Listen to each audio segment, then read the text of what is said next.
한유진은 서울 강남 중심에 위치한 대한미래그룹, 대이한머리그룹의 본사 로비 앞에서 잠시 멈춰섰다. 25세, 연세대학교 경영학과 졸업, 그리고 이제 막 시작하는 첫 실무 현장. 그녀의 입사 배경은 화려했다. 그러나 그 화려함은 칭찬보다 의심을 불러일으켰다. 한준석 전 회장의 딸이라면서? 아직도 그 집안에 얼굴 들이밀 용기가 있어? 아버지 덕으로 들어온 거지 뭐. 속삭임은 들리지 않아도 들리는 것처럼 스며들었다. 유진의 아버지, 한준석은 DMZ를 30년 동안 이끌었던 창업자 세대의 대표 인물이었다. 클린 경영을 내세웠고 국내의 수주를 안정적으로 끌어오며 회사를 지금의 대기업 반열에 올려놓은 인물. 그러나 2년 전 회계 조작 의혹과 내부 갈등 속에서 건강 악화를 이유로 급작스럽게 사임했고 이후 그는 언론 앞에서 자취를 감췄다. 그 자리를 대신한 것은 부사장이던 신혜진이었다. 그리고 지금 유진은 그 신혜진이 총괄하는 전략기획팀의 인턴으로 배치됐다. 처음 주어진 업무는 단순했다. 보고서 정리, 자료 번역, 회의록 작성. 그러나 팀원들의 태도는 유진에게 특별히 싸늘하지도 따뜻하지도 않았다. 그들은 신중했고 조심스러웠다. 마치 그녀가 잠재적인 위협이거나 반대로 감시의 눈이라도 된 것처럼. 첫 주가 끝날 무렵 유진은 팀 내 문서보관 시스템에서 우연히 오래된 파일 하나를 발견했다. 미래예비기금 SD V2 인터넬라는 이름의 폴더였다. 그녀는 마우스를 멈칫하다가 클릭했다. 그러나 권한 없음이라는 팝업 창이 화면을 덮었다. 그 순간 뒤에서 조용한 목소리가 들려왔다. 그거 아마 내가 보게 되리라고 생각했어. 유진이 돌아보자 회계 감사실에 서인우가 서 있었다. DMZ에서 근속 18년 차. 지금은 외곽 사무실에 배치된 고참이었다. 어떻게 알고 계셨어요? 유진이 물었다. 그 폴더는 내 아버지가 마지막으로 지우려 했던 기록 중 하나였거든. 그는 조용히 손에 들고 있던 작은 USB를 유진의 손에 쥐어주었다. 이건 백업본이야. 원본은 없어졌지만 내가 그날을 잊을 수 없어서 가지고 있었지. 유진은 망설였다. 왜 지금 저에게 주시는 거죠? 서인우는 피곤한 눈으로 그녀를 바라보았다. 누군가는 이야기를 다시 시작해야 하니까. 그날 밤 유진은 혼자 사무실에 남아 USB를 열었다. 안에는 여러 개의 스캔 파일과 내부 문건이 들어있었다. SED 기금은 일종의 개발 예비 자금처럼 보이지만 실상은 자금을 해외 법인을 통해 우회 이동시키는 수단이었다. 미래 컨설팅, 한성개발 등은 페이퍼 컴퍼니로 확인됨. 그리고 그 하단에는 친필 메모가 붙어 있었다. 결제 요청, 신혜진, 박승호, 최종 검토, 한준석 결제 거부. 유진은 손을 떨었다. 그녀의 아버지는 이 구조를 알고 있었고 거절했다. 그래서 밀려났다. 며칠 후 유진은 병원에 입원 중인 아버지를 찾았다. 그는 항암 치료로 머리가 희미하게 빠졌지만 눈빛은 여전히 날카로웠다. 아빠, SD 기금이 뭐야? 한준석은 고개를 숙였다가 조용히 말했다. 처음엔 좋은 의도였지. 불확실한 해외 프로젝트에 대비하기 위한 자금 준비. 하지만 어느 순간 그 자금은 손에 보이지 않는 이들의 손을 타고 흘러갔다. 나는 반대했지만 다들 나를 구시대적이라 했지. 그들이 누구야? 누가 움직였어? 내가 알고 있는 사람들이야. 아마 너보다 훨씬 먼저 알고 있었던 사람들이. 유진은 아버지의 손을 꽉 잡았다.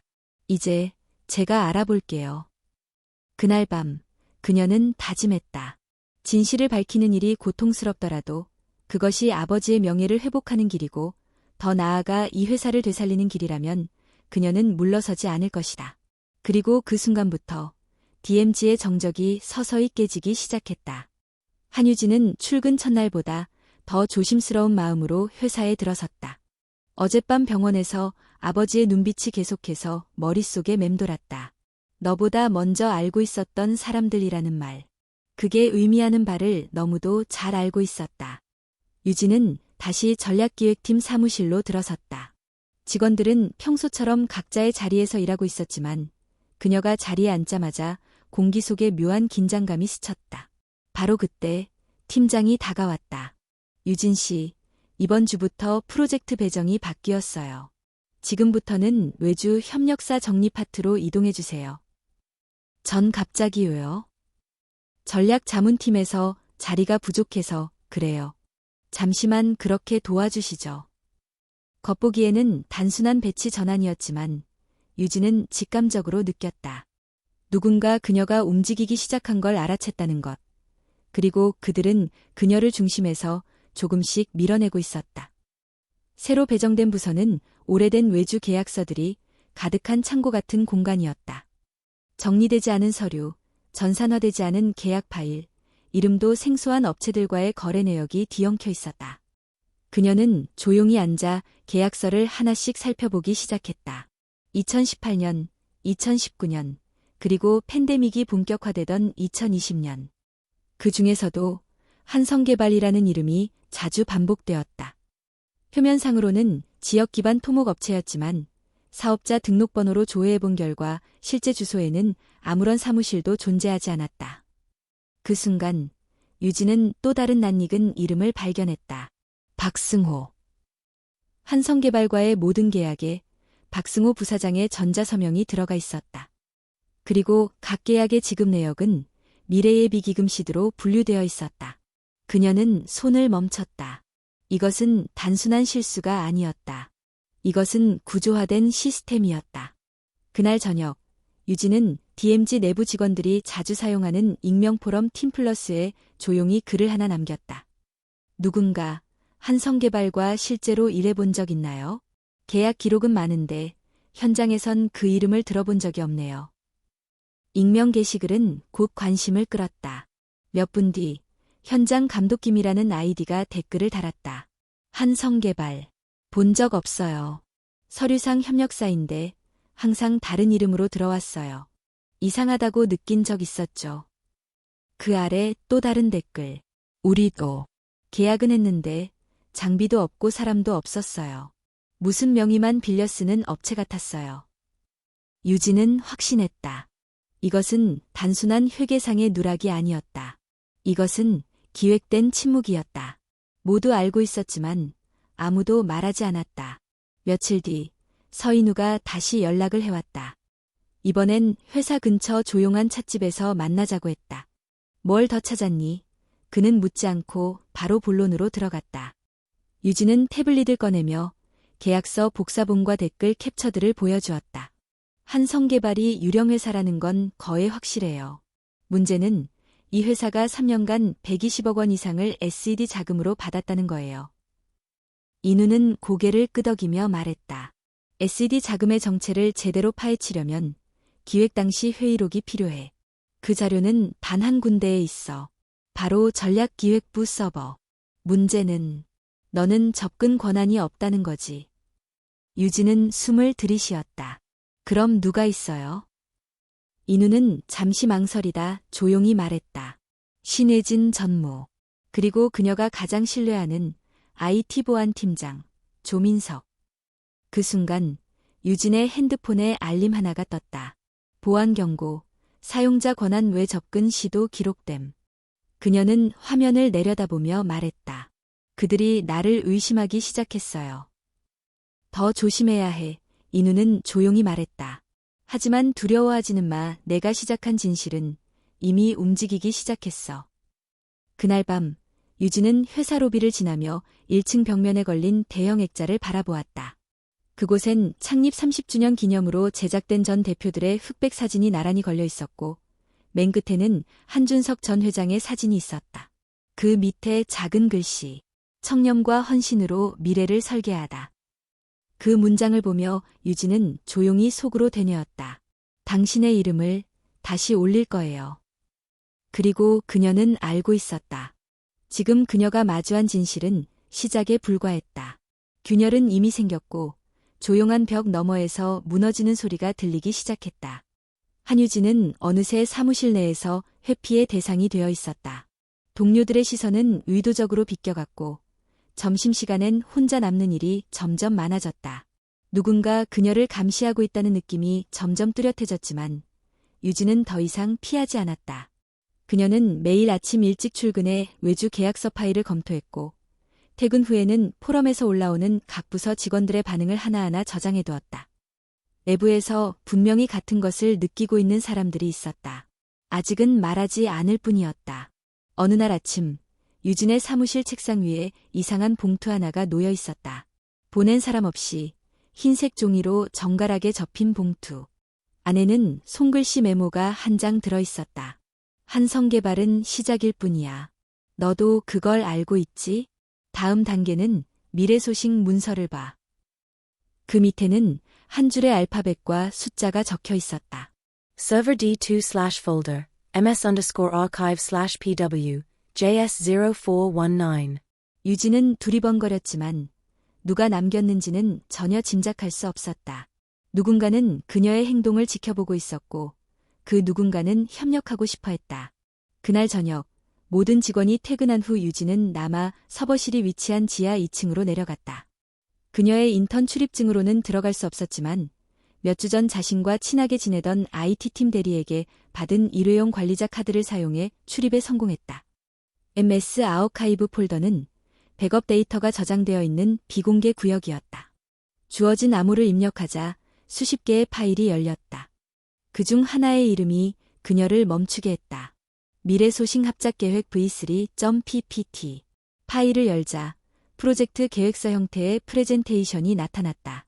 표면적으로는 해외 자원 개발을 위한 글로벌 파트너십 추진이라는 타이틀이었지만 슬라이드 곳곳엔 국내 업체 이름이 숨겨져 있었고 자금 흐름이 복잡하게 얽혀 있었다.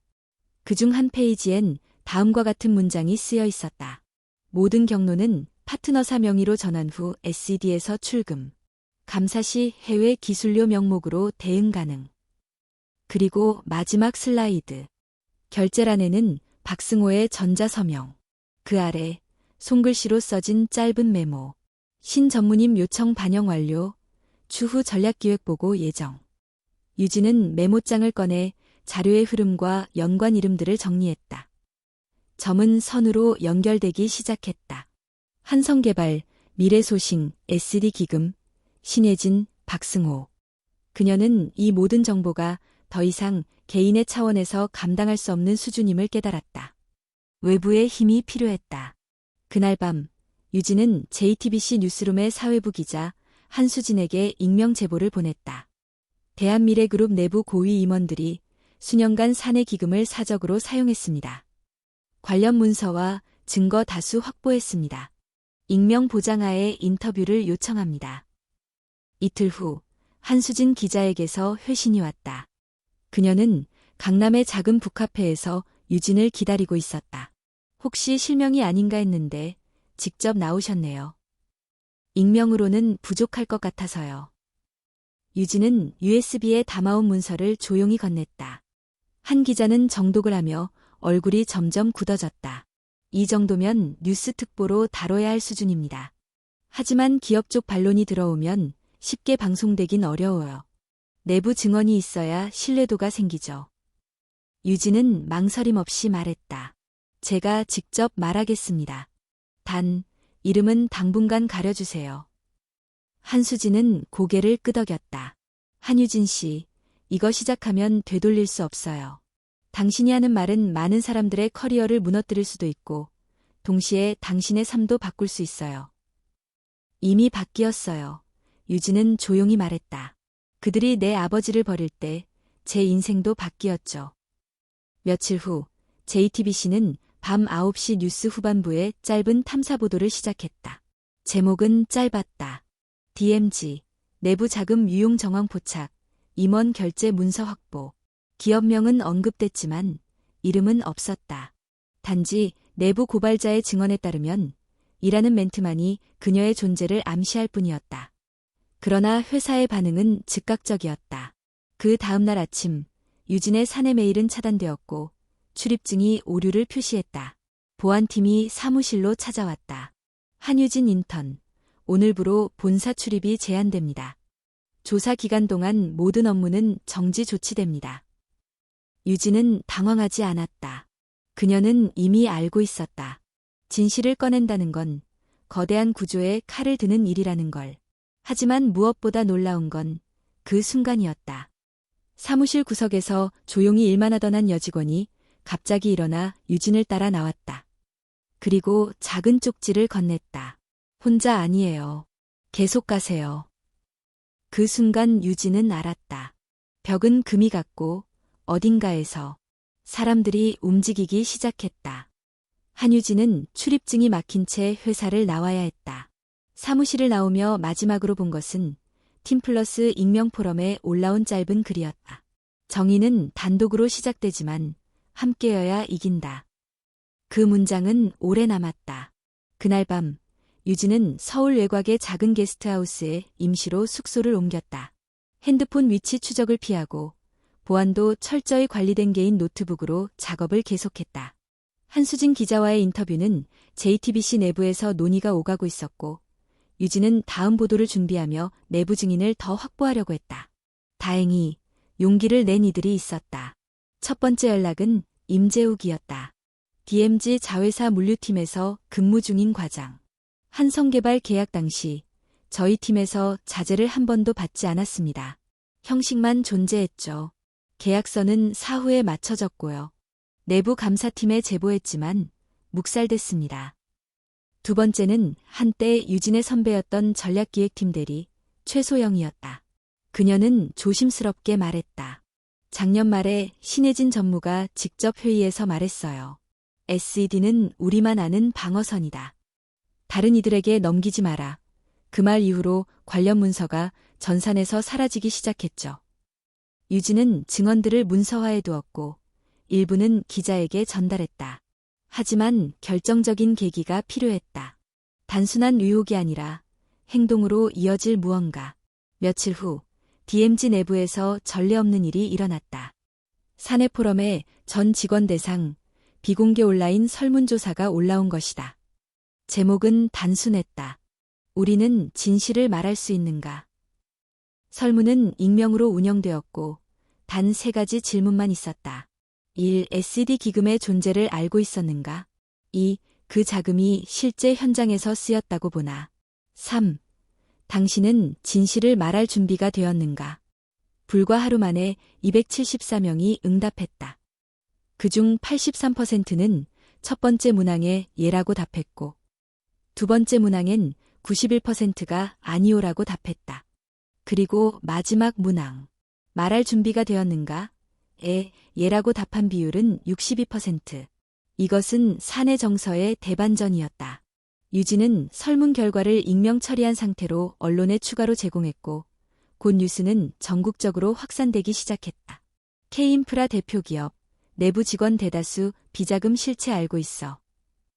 DMZ, 내부 유출 문건과 직원 증언 줄이어.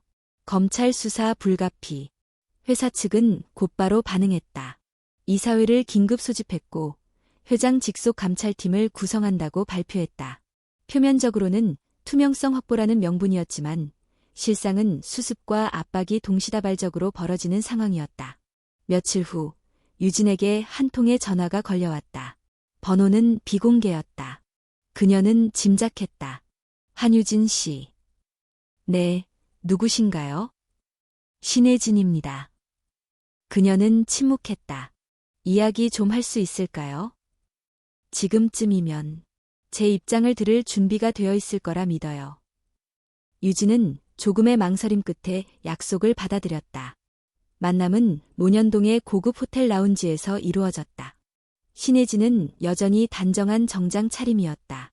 눈빛은 흔들림이 없었고 목소리는 낮고 또렷했다. 당신 아버지는 똑똑한 분이었지만 시대를 못 읽었어요. 지금은 이상만 말해서는 안 되는 시대예요. 구조를 지키려면 타협이 필요하죠. 유진은 조용히 반문했다.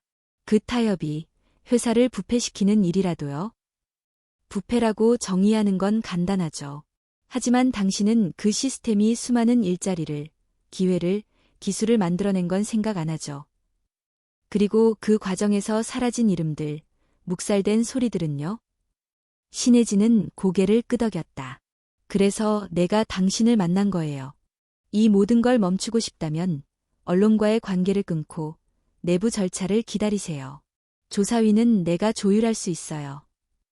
유진은 그녀를 바라봤다. 그건 회유인가요? 협박인가요? 둘 다 아닙니다. 현실이죠. 그날 밤, 유진은 혼자 한강변을 걸었다. 회유는 부드러웠지만 뼈 속까지 날카로운 칼날이었다. 그녀가 결정해야 할 순간이 왔다. 조용히 무릎 꿇고 내부에서 살아남을 수도 있었다. 혹은 그 구조를 끝까지 밀어붙이는 창이 될 수도 있었다.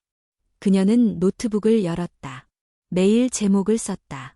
내부 공식 제보, DMZ SED 기금 관련 증언 요청, 수신인, 국민권익위원회 공익제보센터, 그리고 보냈다.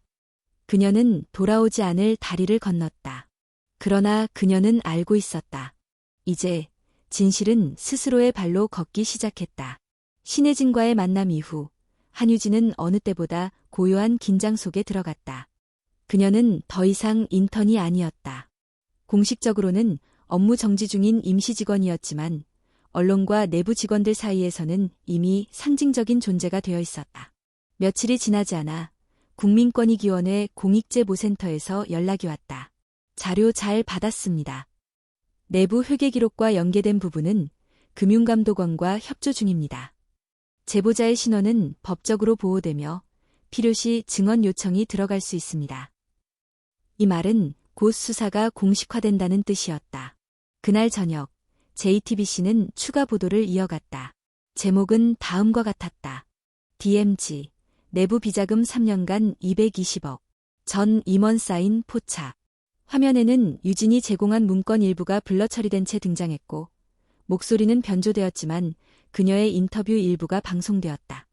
회사의 이름을 지키고 싶어서 시작한 일이었습니다. 누군가는 말해야 했고 그게 지금 저였을 뿐입니다. 보도가 나간 다음 날 DMZ 내부에 거대한 변화가 일어났다. 전직 임원 박승호는 이사회에서 긴급 소환되어 직무정지 처분을 받았고 검찰 조사에 협조하겠다는 입장을 밝혔다. 한편 신혜진은 공개 입장을 내지 않았다. 단 한마디의 반박도 없이 회의에도 모습을 보이지 않았다. 내부적으로는 회장 대행 체제 논의가 시작되었고 직원들은 조용히 술렁였다. 그리고 또 다른 일이 벌어졌다. 사내 직원 중 한 명이 유진에게 익명으로 메일을 보냈다. 2019년 감사팀에서 일했던 김현지입니다. 당시 보고서를 삭제하라는 지시를 받은 적 있습니다. 제가 백업해두었던 사본이 있습니다. 도움되실 거라 생각합니다. 파일은 암호화되어 있었고 유진은 즉시 JTBC와 권익위에 이 문서를 전달했다. 보고서에는 다음과 같은 내용이 담겨 있었다. SED 기금의 실질 수령처가 총 11곳이며 6곳은 존재하지 않는 법인임. 각 자금 흐름의 기술료, 외부 컨설팅, 연구자문 등의 명목이 반복됨. 지출 승인권자 중 신혜진과 박승호의 이름이 가장 많이 등장함. 이 보고서로 인해 여론은 더욱 거세졌다. 민간단체와 대학생 단체들이 진상규명을 촉구하는 성명서를 발표했고 DMZ 본사 앞에는 기자들과 시민들이 모여들기 시작했다. 그 가운데 유진은 한 가지 결정을 내렸다. 그녀는 서울대학교 행정대학원에서 주최하는 공공윤리 포럼에서 연사로 초청받았고 처음으로 자신의 실명과 얼굴을 드러내기로 했다. 그날 강연은 100여 명의 청중 앞에서 진행되었다. 유진은 연단에 서서 마이크를 잡았다. 저는 DMZ의 전 인턴, 그리고 내부 고발자 한유진입니다. 많은 분들이 저에게 용기를 말했다지만 그보다 먼저 제가 배운 것은 두려움이었습니다. 말한다는 것이 누군가의 생계를 흔들 수 있다는 것. 하지만 침묵은 더 많은 것을 잃게 만든다는 걸 알았습니다. 청중은 숨을 죽이고 들었다.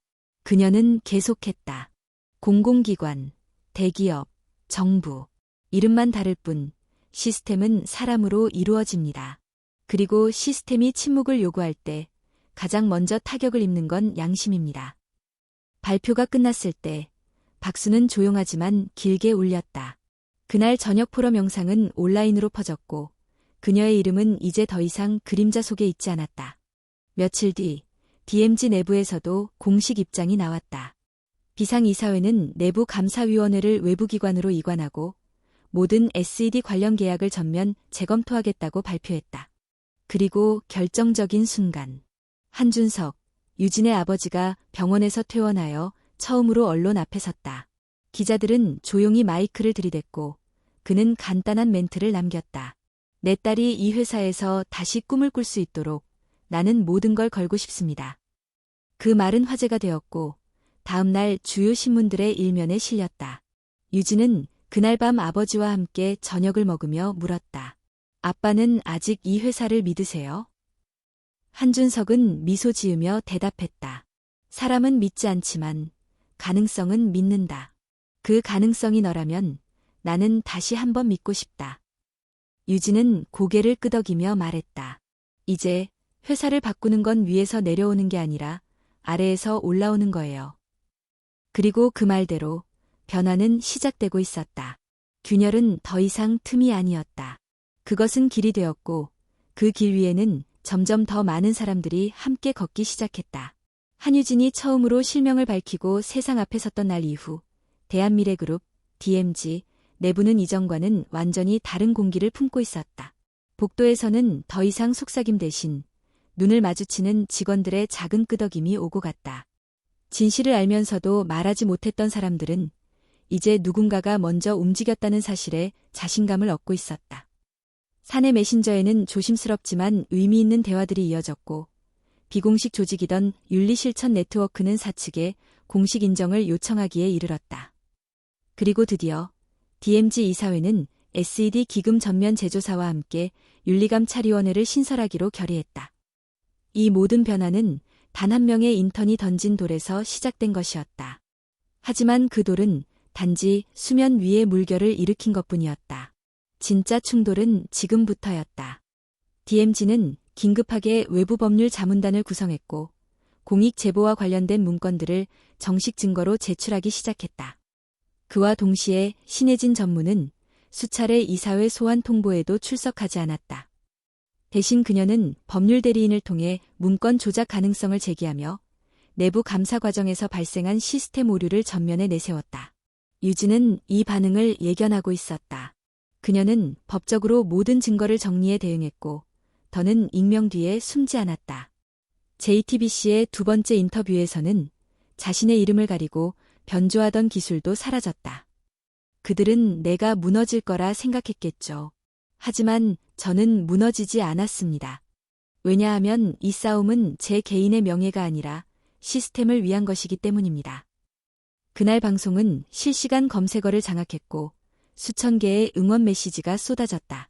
가면 뒤에 진실이라는 말이 사람들의 입에 오르내리기 시작했다. 하지만 그 직후 뜻밖의 반격이 들어왔다. 신혜진 측 법률 대리인은 유진이 제출한 일부 문건에 대해 무단 유출, 업무상 기밀 유출 등의 혐의로 고소를 제기했다. 언론 플레이가 아닌 실제 법적 절차를 통한 압박이었다. 유진은 곧바로 법률 상담을 받았고 서인우를 통해 연결된 시민단체의 공익변호사들과 접촉했다. 그중 김현진 변호사는 말했다. 유진 씨는 공익제보자로서 법적으로 보호받을 수 있는 조건을 충족합니다. 하지만 상대는 거대한 자본과 영향력을 갖고 있죠. 끝까지 가려면 마음 단단히 먹으셔야 합니다. 유진은 고개를 끄덕였다. 처음부터 준비돼 있었어요. 그리고 그녀는 또 다른 선택을 했다. DMG에 공식 요청서를 제출한 것이다. 내용은 다음과 같았다. 윤리감찰위원회에 민간위원을 포함할 것. 외부 제보자를 위한 공식 보호 매뉴얼 수립. SED와 유사한 자금 시스템이 있었는지에 대한 추가 조사. 이 요청은 즉시 회의 안건으로 올라갔다. 이사회는 찬반이 팽팽히 맞섰다. 하지만 내부의 일부 이사가 조용히 유진을 찾아와 속삭였다. 지금 당신이 하는 말이 틀렸다고 생각하는 사람, 우리 중엔 없습니다. 다만 이 구조를 얼마나 흔들 수 있을지는 아직 아무도 모르죠. 유진은 답했다. 흔드는 게 목적이 아니라 바꾸는 게 목적입니다. 그날 밤 그녀는 집으로 돌아가던 중 한 통의 메시지를 받았다. 보낸 사람, DMG 내부 직원, 익명. 내용. 조민석 IT팀장이 최근 SED와 관련된 서버 일부를 삭제했다는 얘기가 있습니다. 백업 기록이 존재할지 모릅니다. 조사를 요청하세요. 유진은 즉시 김현진 변호사와 논의했고 법무법인을 통해 전자기록 임시보전 조치를 법원에 신청했다. 그리고 48시간 안에 DMZ 서버 일부에 대한 포렌식 조사 허가가 내려졌다. 이 결정은 사실상 유진의 손에 회사의 심장을 열 수 있는 열쇠를 쥐어준 것이나 다름없었다. 이틀 후 포렌식 전문가는 그녀에게 USB 하나를 건넸다. 삭제된 서버에서 복원한 일부 로그입니다. 보시죠. 그 안엔 다음과 같은 로그 파일이 있었다. 사용시간 오전 2시 41분. Sacchepaul de Meung. Site audit 2019. 사용자 조민석. 그리고 메타데이터에는 신혜진이라는 이름이 메일 발신자로 남아있었다. 유진은 이 자료를 보고 조용히 입을 다물었다. 그녀는 무기를 손에 넣은 것이 아니라 증명할 기회를 손에 넣은 것이었다. 그날 밤 그녀는 아버지와 함께 병원 옥상에 올라 조용히 앉아 있었다. 아빠, 만약 제가 이기지 못하면 어쩌죠? 한준석은 웃었다. 이기고 지는 건 언론이 정해. 하지만 내가 옳았는지는 역사만이 안다. 그리고 다음 날 유진은 기자회견을 자청했다. 삭제된 기록은 기억을 지울 수 없습니다. 저는 이 회사가 사람을 지우는 방식이 아니라 사람을 기억하는 방식으로 변하길 바랍니다. 그 말은 전국적으로 퍼졌고 그녀의 이야기는 더 이상 단순한 고발이 아니라 변화라는 이름의 서사가 되어가고 있었다. 대한미래그룹의 기자회견실은 원래 조용한 홍보성 행사나 수주 발표를 위해 존재했다. 하지만 이날만큼은 달랐다. 전면 유리창 너머로 몰려든 취재진, 급하게 설치된 조명 장비, 그리고 중앙연단 앞에 선 한유진. 그녀는 DMZ의 직원이 아니었다. 인턴 계약은 이미 만료된 지 오래였고 복귀 통보도 없었다. 하지만 지금 이 순간 누구보다 이 회사의 중심에 서 있었다. 유진은 단정한 회색 정장을 입고 마이크 앞에 섰다. 숨을 들이쉬고 천천히 입을 열었다. 대한미래그룹의 전 인턴 한유진입니다. 저는 오늘 이 자리에서 묻고자 합니다. 우리가 기업의 이름으로 숨기고 지나간 것은 무엇이며 그 대가를 누가 치렀는가에 대해. 뒤이어 그녀는 복구된 로그 파일과 삭제 기록, 그리고 메일 캡처를 공개했다. 화면에는 조민석 IT팀장이 새벽 시간대에 서버에 접속한 이력이 분명히 기록되어 있었다. 발신자는 신혜진. 이 자료는 즉시 언론에 보도되었고 시민단체들은 기록 삭제는 명백한 증거인멸이라며 검찰 수사를 촉구했다. DMZ 이사회는 더 이상 침묵할 수 없었다. 며칠 후 회장 직무대행 명의로 공식 입장이 발표되었다.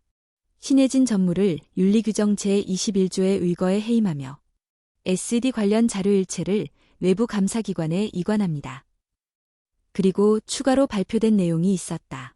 한유진 씨의 공익 제보와 관련된 보복 금지 조치를 즉시 시행하며 회사 차원의 보호를 약속합니다. 그 순간 유진의 휴대폰에는 수십 통의 메시지가 도착했다. 낯선 번호, 익숙한 번호, 그리고 한 통의 메일. 보낸 사람, 윤성재 부사장. 제목, 재회 요청. 유진 씨. 이제는 이야기를 들을 준비가 되었습니다. 당신의 시선에서 본 이 회사를 알고 싶습니다. 우리 모두가 변해야 한다면 그 시작을 함께 하고 싶습니다. 유진은 이 메시지를 읽고 한동안 움직이지 못했다. 그동안 너무 많은 문을 두드렸고 대부분은 닫혀 있었기 때문이다. 하지만 이제 문 하나가 열리기 시작한 것이다. 며칠 후 유진은 다시 DMZ 본사를 찾았다. 이번에는 출입증이 없어도 안내 직원이 정중히 그녀를 맞이했다. 윤성재 부사장은 회의실에서 그녀를 기다리고 있었다. 그는 조용히 일어나 유진에게 말했다. 먼저 사과드립니다. 너무 늦었습니다. 유진은 고개를 끄덕였다. 늦었지만 아직은 늦지 않았습니다. 회의실 벽에는 윤리경영자문단 구성이 진행 중이라는 내용의 보드가 붙어 있었다. DMZ는 진심으로 변화를 시도하려 하고 있었다. 윤 부사장은 말했다. 당신이 제안했던 내용 전부 검토 중입니다. 그리고 이 회사가 다시 믿음을 얻으려면 당신이 필요하다고 생각합니다. 유진은 조용히 대답했다. 저는 이 회사를 바꾸러 들어온 게 아닙니다. 단지 숨쉬고 살 수 있는 공간을 만들고 싶었을 뿐이에요. 그 말은 회의실에 있던 모든 사람들의 마음을 울렸다. 그날 이후 유진은 공식적으로 DMZ 윤리자문위원으로 위촉되었다. 이 직책은 어떤 권력도 보장하지 않았지만 가장 많은 진심이 모이는 자리였다. 한편 시민사회에서는 유진을 중심으로 한 윤리 리더십 포럼이 결성되었다. 청년 직장인, 공익제보자, 공공기관 종사자들이 참여했고 유진은 첫 회의에서 이렇게 말했다. 이제는 우리 모두가 묻는 사람이 되어야 합니다. 어떤 보고서에 빈칸이 왜 비어 있는지, 어떤 계약이 왜 숨겨져 있는지. 말하는 사람은 늘 소수였지만 들어주는 사람이 많아지면 세상은 변합니다. 그리고 그 말처럼 변화는 회사 안팎에서 동시에 일어나고 있었다. DMZ는 전사 윤리교육을 의무화했고 SED 외 모든 기금의 운영 내역을 전사에 공개하기로 결정했다. 이 변화는 단발적인 반성에 그치지 않고 구조의 재설계로 이어졌다. 그러던 어느 날 유진은 회사 1층 로비에서 한 장의 편지를 발견했다. DMZ 윤리자문단 앞으로라는 문구가 적힌 흰 봉투였다. 그 안에는 누군가의 손글씨가 있었다. 작년 여름 계약서 하나의 도장을 찍지 않았다는 이유로 좌천됐습니다. 그때는 내가 틀렸다고 생각했지만 지금은 당신 덕분에 내가 옳았음을 알게 됐습니다. 감사하고 이제는 나도 말하겠습니다. 유진은 편지를 접으며 조용히 생각했다. 진실은 어느 한 사람의 몫이 아니라 그 말을 들을 준비가 된 이들이 함께 이뤄내는 결과라는 것을. 그리고 마침내 그녀는 알게 되었다. 가면은 스스로 벗겨지는 것이 아니라 누군가 조용히 문을 두드리는 순간에 비로소 떨어진다는 것을. 한유진이 윤리자문위원으로 공식 위촉된 이후 대한미래그룹, DMZ은 본격적인 변화를 추진하기 시작했다. 표면적인 수습이나 보여주기식 개혁이 아니라 구조 자체를 바꾸는 일. 그것은 쉽지 않았지만 반드시 필요했다. 첫 번째 변화는 기금 투명성 강화였다. 모든 사내 기금과 예산 항목은 부서 단위로 분리되어 전사 공개 시스템에 연동되었고 임원 승인 내역은 내부 포털에서 열람할 수 있게 되었다. 사내 익명 신고 시스템도 새로 도입되었으며 실질적인 보호 조치가 병행되었다. 하지만 이보다 더 상징적인 변화는 신혜진의 자리를 대체하는 새로운 인사 구조였다. 과거처럼 권한이 집중된 단일 전무체계는 폐지되었고 윤리감찰위원회가 정책 결정과 인사평가 과정에 직접 참여하는 모델이 시범 도입되었다. 한유진은 이사회에도 비정기 자문으로 초대되기 시작했다. 처음 회의실 문을 열고 들어갔을 때 임원들의 시선은 낯설지 않았다. 여전히 조심스러웠고 일부는 경계했다. 하지만 이전과 달리 그 안에는 명확한 변화의 기류가 있었다. 그녀가 앉은 자리는 회의실 한쪽 구석, 보조 좌석이었지만 그곳에서 들려온 말 한마디는 회의의 분위기를 바꾸기에 충분했다. 우리는 의사결정이 아니라 책임 결정을 해야 합니다. 유진의 발언은 회의록에 기록되었고 이후 내부 커뮤니티의 회의 요약이 공유되자 직원들 사이에서 책임 결정이라는 표현은 빠르게 퍼졌다. 이 무렵 그녀는 또 한 사람을 다시 만났다. 바로 서인우, 회계감사팀의 전직 책임자였다. 그가 유진에게 준 첫 USB가 모든 것의 시작이었다. 요즘은 좀 조용하지? 그가 물었다. 유진은 웃으며 고개를 저었다. 겉은 조용한데 안은 오히려 더 시끄러워요. 진실이 드러난 이후엔 그걸 어떻게 다룰지가 더 어려운 일인 것 같아요. 인우는 그녀의 손에 작은 봉투를 건넸다. 이건 한준석 회장님이 남긴 메모예요. 당신에게 꼭 전해달라고 하셨어. 그 봉투 속에는 짧은 메모가 한 장 있었다. 유진아, 나는 당신이 회사를 지키려 했던 것이 아니라 회사를 다시 사랑하려 했던 것이라는 걸 안다. 그게 이기는 것보다 더 위대한 일이다. 사랑은 구조를 넘어서 존재하니까. 유진은 메모를 꼭 쥐고 조용히 눈을 감았다. 아버지는 결국 얼마 전 병세가 악화되어 다시 병원으로 입원했고 그 후 몇 주 만에 세상을 떠났다. 장례는 조용히 치러졌고 유족 외에는 언론에도 알리지 않았다. 그의 유언은 단 하나였다. 유진이를 지켜봐 달라. 이 아이가 세상에 묻는 질문이 곧 우리가 잃어버린 답이다. 장례식이 끝난 후 DMZ는 회장실 앞에 그를 기리는 작은 전시 공간을 마련했다. 그곳엔 한준석의 흑백 사진과 함께 1989년 창립 당시 직원들에게 보냈던 편지가 복원되어 전시되었다. 우리는 건물을 짓는 사람들이 아니라 그 안에 살아갈 사람들을 위해 구조를 세우는 사람들이다. 유진은 그 문장을 바라보며 오랫동안 움직이지 않았다. 며칠 후 그녀는 또 하나의 결정을 내렸다. DMZ와 공동으로 청년 윤리 리더십 펠로우십 프로그램을 만들기로 한 것이다. 이 프로그램은 대학생 및 사회초년생들을 대상으로 기업 윤리와 공익감시의 중요성을 교육하고 실제 기업 현장에서 실습할 수 있는 기회를 제공하는 프로젝트였다. 그 첫 강의는 서울의 한 작은 강당에서 시작되었다. 그녀는 연단 앞에 섰고 수십 명의 젊은이들이 그녀를 바라보고 있었다. 안녕하세요. 저는 한유진입니다. 여러분처럼 처음엔 말하지 않았고 두려웠고 외로웠습니다. 하지만 제가 말할 수 있었던 건 제가 옳아서가 아니라 더 이상 틀린 세상을 견딜 수 없었기 때문입니다. 강연이 끝나고 한 학생이 물었다. 선배님, 진실을 말하는 게 정말 무서웠을 때는 어떻게 하셨어요? 유진은 잠시 생각하다가 대답했다. 무서웠죠. 하지만요, 진실을 말하지 않는 순간이 훨씬 더 무서워요.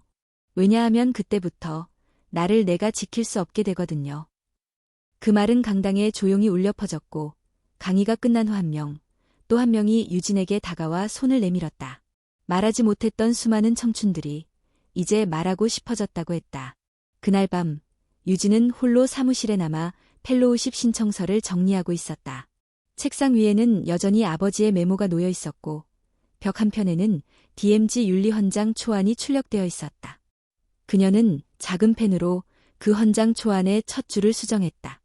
우리는 이윤을 넘어서 기억할 만한 회사를 만든다. 그리고 나직이 속삭였다. 이제 이름을 되찾는 시간이에요. 우리의 이름도, 회사의 이름도. 한유진이 이끄는 청년 윤리 리더십 펠로우십 프로그램은 예상보다 빠르게 확산되었다. 첫 기수 모집에는 단 30명을 예상했지만 전국 각지에서 500명이 넘는 신청자가 몰렸다. 신청자 중에는 대기업 회계팀 인턴, 공기업 채용 준비생, NGO 활동가, 그리고 과거 DMZ 협력사에서 일하다가 계약 해지된 경험을 가진 사람들도 있었다. 그들 모두가 말하고자 했던 건 단 하나였다. 말하지 못했던 진실을 이젠 말하고 싶다. 한유진은 이 프로그램을 통해 사회 전체가 말하는 윤리가 얼마나 형식에 갇혀 있었는지를 절감했다. 윤리는 경영 전략이 아니라 사람을 지키는 기술이다. 그녀는 그 생각을 믿었고 그것이 곧 삶의 방향이 되었다. 하지만 DMZ 내부는 여전히 갈림길에 서 있었다. 한편 검찰의 공식 수사 결과가 발표되었다. SED 기금 관련 수사는 약식 기소로 마무리되었고 주요 임원 중 다수는 징계나 벌금형으로 선처를 받았다. 신혜진 전무는 증거인멸 시도로 불구속 기소되었고 재판은 아직 진행 중이었다. 이 소식을 들은 많은 이들이 실망했다. 결국 그렇게 끝나는 건가요? 정의는 무겁게 시작해서 가볍게 끝나는 거군요. 유진 또한 복잡한 심정으로 발표 자료를 읽었다.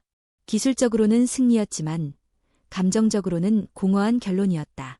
그녀는 깊은 밤 펠로우십 회의실에 혼자 앉아 조용히 회고록을 열었다. 그 안에는 자신이 DMZ에서 겪은 날들이 정리되어 있었다. 처음 전략기획팀에 배치되던 날, SD 파일을 처음 발견하던 순간, 아버지와 병원에서 나눈 마지막 대화, 익명 포럼에서 시작된 내부의 떨림, 그리고 그 모든 과정을 지나 지금에 이르기까지 유진은 그날의 기록을 한 줄 다시 읽었다. 그리고 마침내 마지막 페이지에 이렇게 적었다. 정의란 무엇인가? 모두가 박수칠 때가 아니라 아무도 보지 않을 때에도 꺾이지 않는 것. 그날 이후 유진은 DMZ를 천천히 떠날 준비를 하기 시작했다. 회사는 변화를 받아들였지만 이제 그녀가 있어야 할 자리는 더 넓은 사회였다. DMZ 이사회는 그녀에게 윤리경영실 본부장을 제안했다. 임원 대우, 정권 위임, 그리고 신설부서의 설계 권한까지 포함된 파격적인 제안이었다. 하지만 그녀는 정중히 거절했다. 그 자리는 자신이 아닌 내부에서 새롭게 성장한 누군가가 맡아야 한다고 말했다. 이 변화가 한 사람의 얼굴로 남지 않기를 바랍니다. 시스템은 인물이 아닌 구조로 증명되어야 하니까요. 대신 그녀는 자문위원으로서의 관계를 유지하며 펠로우십과 외부 활동에 전념하겠다고 밝혔다. DMZ 직원들은 그녀의 결정에 아쉬움을 표했지만 동시에 그 진심을 이해했다. 유진이 회사를 나서던 마지막 날, 엘리베이터 앞에는 몇몇 직원들이 조용히 줄을 서 있었다. 누구는 메모 한 장을 건넸고 누구는 그냥 손을 잡았다. 그리고 한 직원이 조심스럽게 말했다. 이제 우리가 지켜갈 차례죠? 유진은 미소 지었다. 네, 이제 여러분이 이 회사를 완성해 주세요. 그날 저녁, 그녀는 한강 다리를 천천히 걸었다. 불어오는 바람, 건너편의 빛, 그리고 자신이 걸어온 지난 2년의 여정이 겹쳐 보였다. 그 순간 전화가 울렸다. 발신자, 이서연 기자, 청년정치연구소. 유진 씨, 혹시 다음 달 초 공익윤리제도 개정 공청회에서 발제 가능하실까요? 정부도 내부고발자 보호법 강화를 논의 중이거든요. 유진은 짧게 대답했다. 네, 가겠습니다. 그리고 속으로 생각했다. 정의는 완전하지 않을지 몰라도 용기는 언제나 완전해야 하니까. 그녀는 다시 길을 나섰다. 또 다른 가면을 벗기기 위해, 또 다른 이름 없는 진실을 마주하기 위해. 봄의 끝자락, 국회의 사당 옆 공청회장이 조용한 긴장으로 가득 찼다. 공익제보자 보호법 개정 방향이라는 제목 아래 학계 전문가와 시민단체 활동가, 각계 법조인들이 모인 자리였다. 그중 유일한 비공식 참석자, 한유진. 다음 순서는 한유진 윤리자문위원님의 발제입니다. 사회자의 안내에 유진은 단상에 올랐다. 강당 안은 조용했다. 많은 이들이 그녀를 알고 있었고 어떤 이는 여전히 그녀를 경계했다. 하지만 그 누구도 그녀의 발언을 무시할 수 없었다. 유진은 자료 없이 천천히 입을 열었다. 저는 기업의 내부 고발자였고 지금은 그 기업의 윤리 자문을 맡고 있습니다. 그 여정에서 가장 크게 배운 건 진실은 언제나 완벽하지 않다는 것이었습니다. 청중들이 조용히 그녀의 말에 귀를 기울였다. 내가 가진 증거가 부족하거나 그 증거를 바라보는 시선이 제각기일 수도 있습니다. 하지만 그럼에도 불구하고 우리가 진실을 말하는 이유는 단 하나입니다. 누군가는 그것을 들어야만 살아갈 수 있기 때문입니다. 그녀는 손에 쥐고 있던 작은 수첩을 펼쳤다. 제가 가장 두려웠던 건 누군가에게 틀린 사람이 되는 게 아니라 아무에게도 기억되지 않는 사람이 되는 것이었습니다. 그리고 그녀는 천천히 말을 맺었다. 우리는 기억해야 합니다. 진실을 말한 사람들이 무엇을 잃었는지를, 그리고 그 이름이 우리 사회가 얻는 것의 출발이었음을. 그 말은 오랫동안 회의실을 맴돌았다. 박수는 없었다. 그저 긴 침묵이 흘렀고 누군가는 눈을 감고 있었다. 하지만 유진은 알고 있었다. 이 침묵이야말로 가장 큰 응답이라는 것을. 며칠 후 그녀는 펠로우십의 2기 개강 강의를 준비하며 DMZ 본사를 다시 찾았다. 이번엔 강연자가 아니라 후배 연수생들에게 조언을 전하는 역할이었다. 엘리베이터를 기다리던 중 낯익은 얼굴이 다가왔다. 윤성재 부사장이었다. 잘 지내시죠? 네, 이젠 좀 여유도 생겼어요. 그는 잠시 주춤하다가 말했다. 사실 곧 새로운 회장을 선출하게 됩니다. 내부에서도 외부에서도 많은 이야기가 오고 가고 있고요. 만약 가능하다면 윤리자문단이 추천할 인물도 검토하려고 합니다. 유진은 잠시 생각에 잠겼다. 그러다 조용히 말했다. 회장은 시스템이 되면 안 됩니다. 한 명이 구조 전체를 대신할 수 있다고 믿는 순간 우리는 또다시 같은 길을 걷게 될 거예요. 윤 부사장은 고개를 끄덕이며 웃었다. 역시 한유진 씨네요. 말마다 벽을 깨네요. 그리고 그는 마지막으로 이렇게 말했다. 이 회사를 바꾼 건 제도도 법도 아니었습니다. 말할 줄 아는 한 사람이었어요. 그걸 우리는 기억해야죠. 그날 저녁, 유진은 아버지의 묘소를 찾았다. 벚꽃은 이미 다 졌고 연초록의 잎들이 바람에 흔들리고 있었다. 그녀는 천천히 손에 쥔 편지를 펼쳤다. 아버지가 생전에 유일하게 직접 써두었던 유서였다. 그 안에는 이렇게 적혀 있었다. 유진아, 진실은 항상 늦게 도착한다. 하지만 가장 오래 남는다. 너의 걸음이 멈추더라도 그 진실은 다른 이들의 걸음이 될 것이다. 유진은 고개를 숙이며 조용히 말했다. 이제 저도 아버지를 이해할 수 있을 것 같아요. 왜 그렇게도 외로워 보였는지. 그녀는 묘소를 떠나며 뒤돌아보지 않았다. 이제는 그 외로움이 무게가 아니라 방향이 되었기 때문이다. 며칠 후 윤리 리더십 포럼은 전국 5개 도시로 확대되었고 펠로우십은 대기업, 공공기관, 지방자치단체로부터 협업 요청을 받기 시작했다. 그리고 한 뉴스에서 그녀를 이렇게 소개했다. 침묵을 깬 사람. 침묵이 남긴 것들을 다시 구조로 만든 사람. 그녀는 더 이상 가면 뒤에 숨지 않았다.